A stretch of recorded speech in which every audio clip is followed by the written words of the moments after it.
June 2, I remember this, 1993, I'm a young man.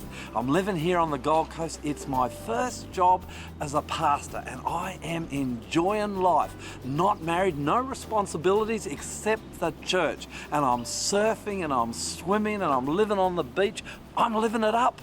And on June the 2nd, 1993, my friend rings me up, it's evening, and he says, I've got cheap tickets on a dive boat leaving from the Tweed, right here where I'm standing now. Let's go tomorrow morning. Got to be there at 6 o'clock. These are cheap tickets. I grabbed it. So we got down here early, right here. We got on the boat and we headed out to some rocks about 1 kilometre or 2 just outside the mouth of the Tweed River. We suited up, and as we're suiting up, the radio was on. And what I heard on the radio, I'll never forget.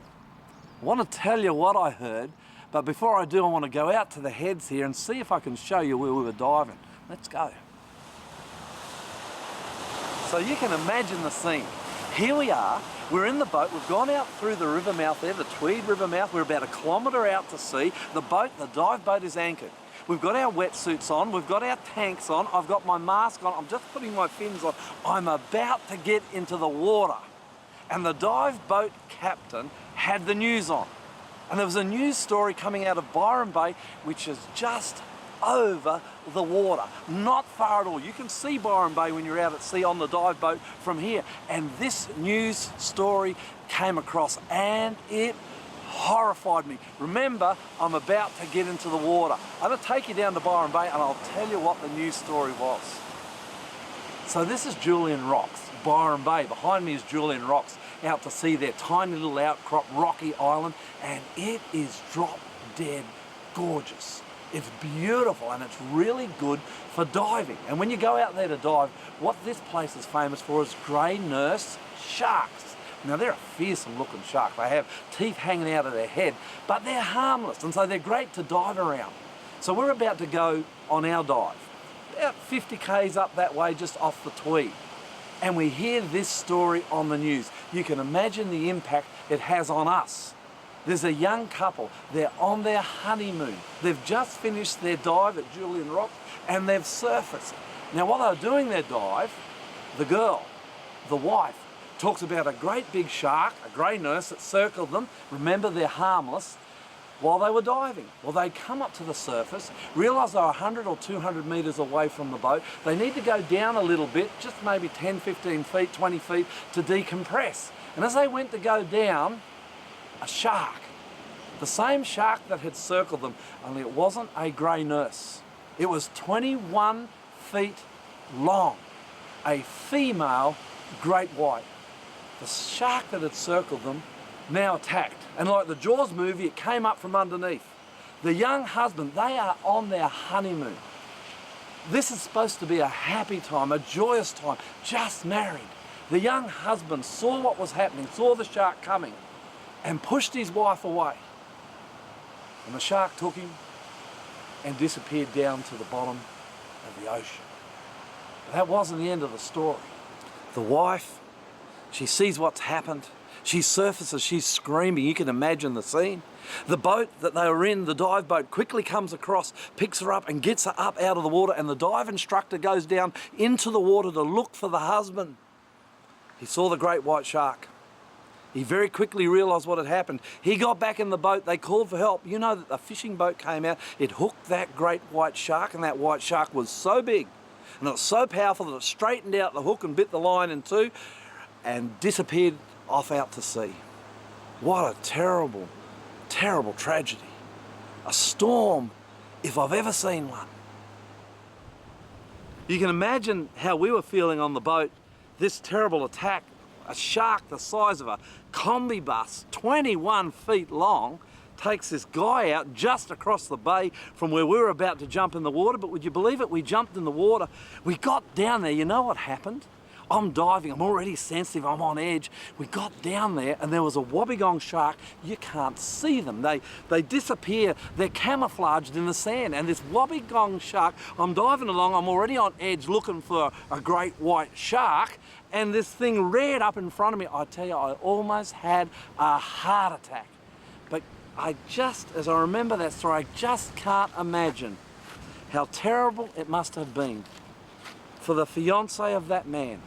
What sort of storm did she walk into on her honeymoon, on a day, on a week where she should have been rejoicing? What sort of storm did she walk into when she lost her husband? And here's the deal about life, and I've noticed this. We, if you live long enough, are going to encounter storms, and too often we don't get through them well. And this program today is about storms. I want to tell you one more story before I get into it, because it happened here and it's about a storm. Come with me just down the beach. Same river, same sport, only this time we weren't scuba diving, we're free diving. I'm 18 years old, I've got a mate who's got a tinny. And we decided now this is the key, one stormy day, you got to do some stupid things when you're young. One stormy day we'd go diving at a reef right off this beach. And so we went and fueled up, we dropped the boat in the river and we came out here to the heads. Oh, was it rough? Huge waves, but we decided we could get through. Problem is this, when we fueled up, the guy who fueled up, instead of putting 2-stroke fuel in the engine, in the petrol tank for the engine, he put 4-stroke. We got out through these heads and I'll show you what happened.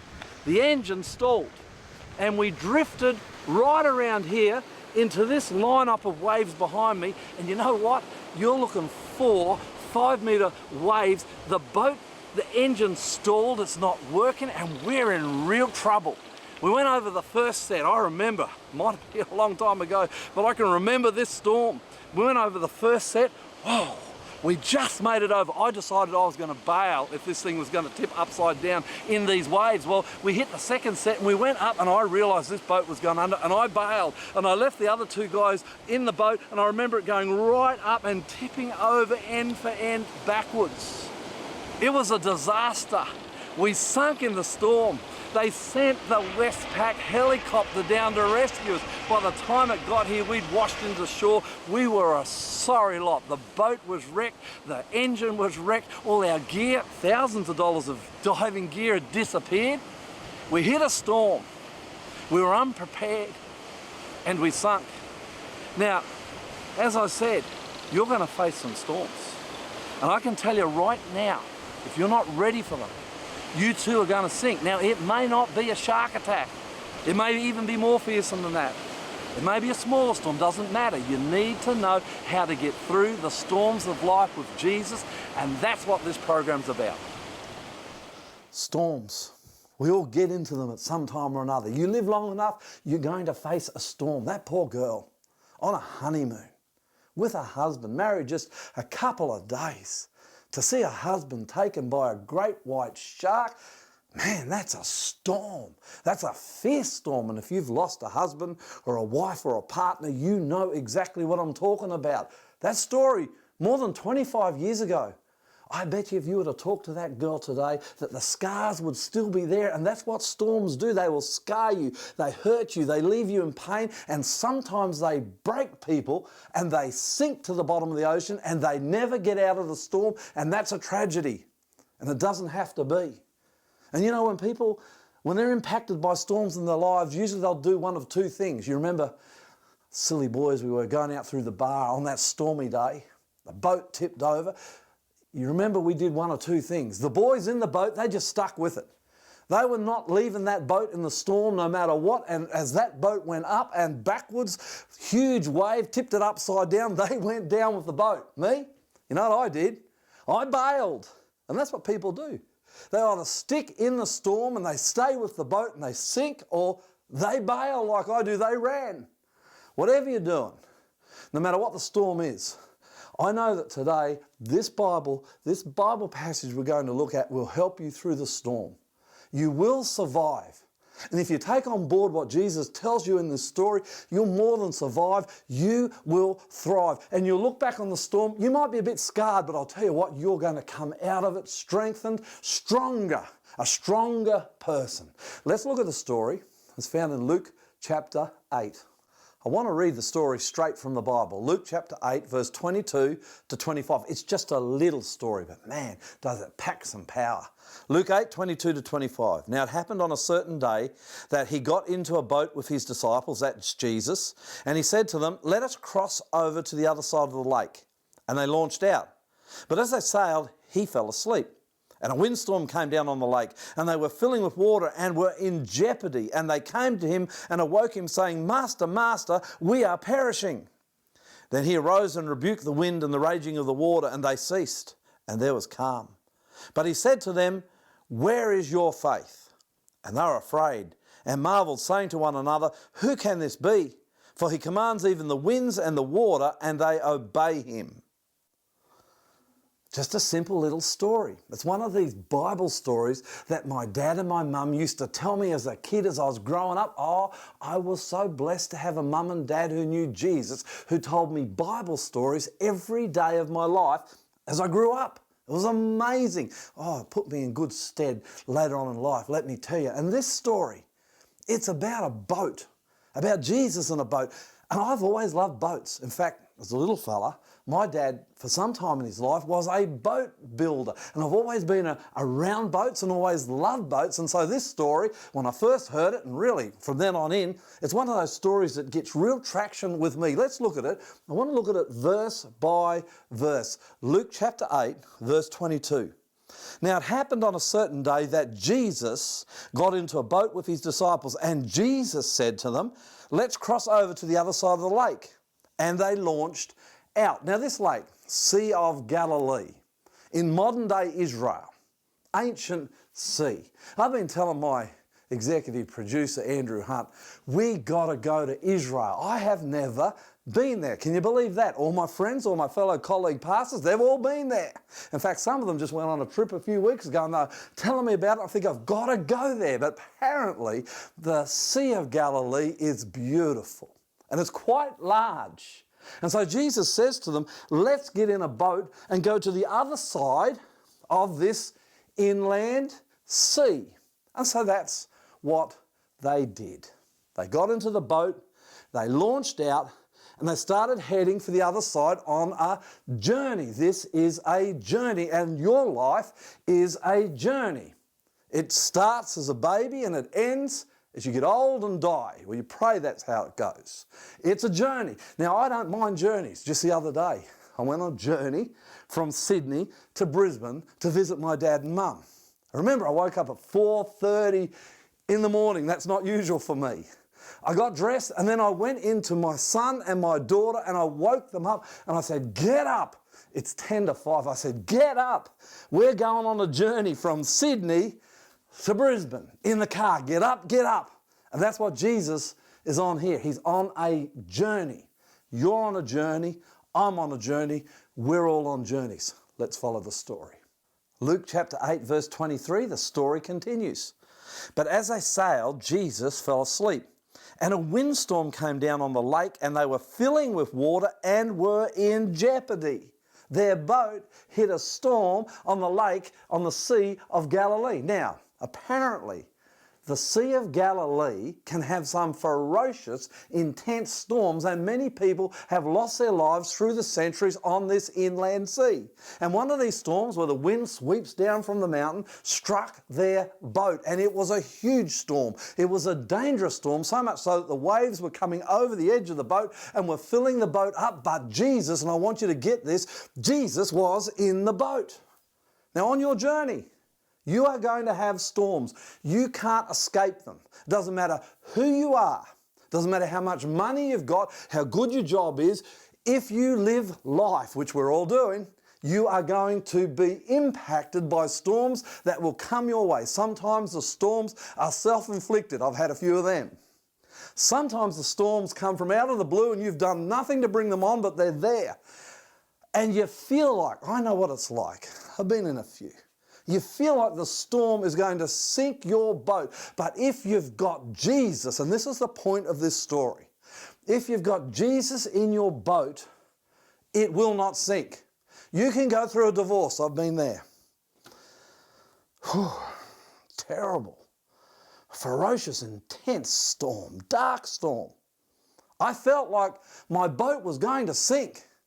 But you can go through a divorce or a relationship breakup or family troubles, doesn't matter what it is, these are storms, and you feel like you're going to sink, but if Jesus is in your boat, you will not sink. You can go broke. Now, I've never done that, but I've got a few friends who have, and that is difficult. It's hard. It's an intense, dark, ferocious storm. You can go broke, but I'll tell you what, if you've got Jesus in your boat, you'll be okay. You can have a health crisis. My dad's not well at the moment. In fact, in some sense I feel, and I think my mum and the rest of us feel this way too, he's fighting a battle for his life. It's a health crisis. It's not going easy for him. He's in pain. He's not sleeping well. Things are not going well for my old 80-year-old dad, and some of you out there are going through health crisis. You might have cancer, maybe even facing death. You might just be sick or have something you just can't get over, and you just, no matter how you try, cannot get your health right. I can tell you what, that's a storm, and I want to recognise that today. But if you're in a health crisis, if you've got Jesus in your boat, it will not sink. This boat, 12 disciples and Jesus in it, it hits a storm on the Sea of Galilee. I can tell you before the story even ends, their boat, because Jesus is in it, cannot sink. Let's get into the story a little further. Luke chapter 8, verse 23 and 24. But as they sailed, Jesus fell asleep, and a windstorm came down on the lake, and they were filling with water and were in jeopardy. Verse 24, and they came to Jesus and awoke him, saying, Master, Master, we are perishing. Storms. If you're in a storm, I can tell you that the best thing you can do is exactly what those disciples did. They went to Jesus and they said, Lord, Lord, we're perishing. And if you're in a storm and the waves are coming over the bows of your boat and over the gunnels and your boat is filling up with water and you feel like you're sinking, then go to Jesus, go to Jesus, go to Jesus. Tell him, pray, tell him, Lord, I am sinking. I've only had a couple of real storms in my life. One was my divorce. The other was I was sacked. Now, what a fortunate life I've had that I've only had really two ferocious storms. But in both of those storms, especially the divorce, I remember going to Jesus. I remember one day, it was a dark time. My boat was underwater. I reckon that I was underwater, barely breathing. You know how you must feel when you're drowning, you're underwater and taking water down. That's how I felt. And I went to Jesus this one particular evening. Out on my front lawn, the sun is setting, and I just felt wretched. I'd gone days and days without sleep. I was in a terrible state. And I looked up at the sky and I said, Lord, you better let me die. I'm perishing. I'm perishing. And when you pray that prayer, as I prayed that prayer, I'll tell you, Jesus always hears, and he won't let you perish if you let him in your boat. Luke chapter 8, verse 24. And they came to him, to Jesus, and awoke him, saying, Master, Master, we are perishing. Then Jesus arose and rebuked the wind and the raging of the water, and they ceased, and there was calm. This is the amazing thing about Jesus. You get into a storm, and he is in your boat. The storm won't go on forever. Jesus gets up, he will rebuke your storm, and it will stop. Now, you know what? My divorce, I keep going back there because, as I said, I've only had a couple of storms. My divorce was so intense. The storm was so fierce. It was a storm that raged for a few years. And I had some people around me pretty close, and man, they watched me and helped me and supported me through it. But eventually, Jesus stood up and said, enough is enough, and there was peace. And I'm living in a great life of peace now. Sometimes it takes a while for the storm to end. Sometimes it ends really quick. You know, I'm in New Zealand when I got sacked. I wasn't expecting to be sacked. I was a youth pastor for my church, for the Adventist church, and I was a youth pastor for all the churches of North New Zealand. We had maybe 5,000 or more youth. And I was doing what I thought was right for the cause of God. And we had a great program over there, our youth rallies. These are programs where all the youth of the Adventist Church of the North Island, New Zealand, they were booming, they were exploding. They'd gone from 300, 400 people to a couple of thousand. Our youth camps were full. Our Bible camps, we ran a Bible camp. We expected no one to turn up to a Bible camp. You know what a Bible camp is? It's when young people come together on a long weekend, a holiday weekend. They sit around and they study the Bible. And I'm sure no one will come to this Bible camp. Our Bible camp was chock-a-block full with 300-400 young people seeking God. I was enjoying my youth ministry in New Zealand. Now, it's a long story and I'm not going to tell it to you today, but I got the sack. It was a storm. But you know, that storm was short. It was intense and it was quickly over, because 2-3 days after I got the sack, I had a brand new job in one of the largest churches in Australia, Wahroonga, and it ended up being one of the great experiences of my life. In fact, this television ministry started at Wahroonga, and it wouldn't be here today except God sent me to that church. That storm was short. It was intense, but it was short. My divorce, that storm was long. It doesn't matter. As long as you have Jesus in your boat, that's what's important today. If Jesus is in your life, whether the storm is long or whether it's short, Jesus will bring an end to the storm. Storms, and sometimes it doesn't feel like this, but storms, when you've got Jesus, storms never, ever last forever. There'll come a time where Jesus will say enough. This storm has run its course, and it's not to stay in my child's life. And I promise you, the story tells it, Jesus will stop the storm in his time, in his way, but he will stop it. Luke chapter 8, verse 24-25. And they came to Jesus and awoke him, saying, Master, Master, we are perishing. Then he arose and rebuked the wind and the raging of the water, and they ceased, and there was calm. But he said to them, look at this, where is your faith? And they were afraid and marvelled, saying one to another, who can this be? For he commands even the winds and water, and they obey him. Now, was Jesus being unreasonable here? The disciples did exactly what they should have done. They got caught in a storm. Jesus was asleep. And by the way, sometimes when you're in a storm, it seems that Jesus is asleep. It doesn't matter whether he's asleep or awake. If he's with you, you're okay. Jesus is asleep. They go to him. They wake him up. They say, Lord, Lord, we are perishing. Help. And Jesus, of course, he hears their cry. He helps, and he just annihilates, destroys, completely brings this storm to a total end. So there's peace and there's quiet on the water. And then Jesus looks at his disciples and he says, where's your faith? And you might look at this story and say, what is wrong with Jesus? Didn't they do everything right?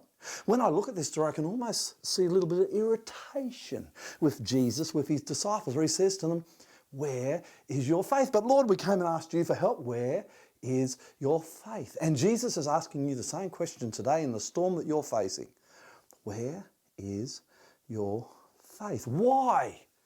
Isn't that an unreasonable thing for Jesus to ask? I want you to look at this story. I'm going to put it up on the screen. I'm going to do something that's rarely done in television. I'm just going to be quiet because I want you to read it just for a moment, because the answer to why Jesus asked the disciples this question is in the text. Read it for yourself. See if you can work out why Jesus is irritated with his disciples. Now it happened on a certain day that he got into a boat with his disciples, and he said to them, let us cross over to the other side of the lake. And they launched out, but as they sailed, he fell asleep.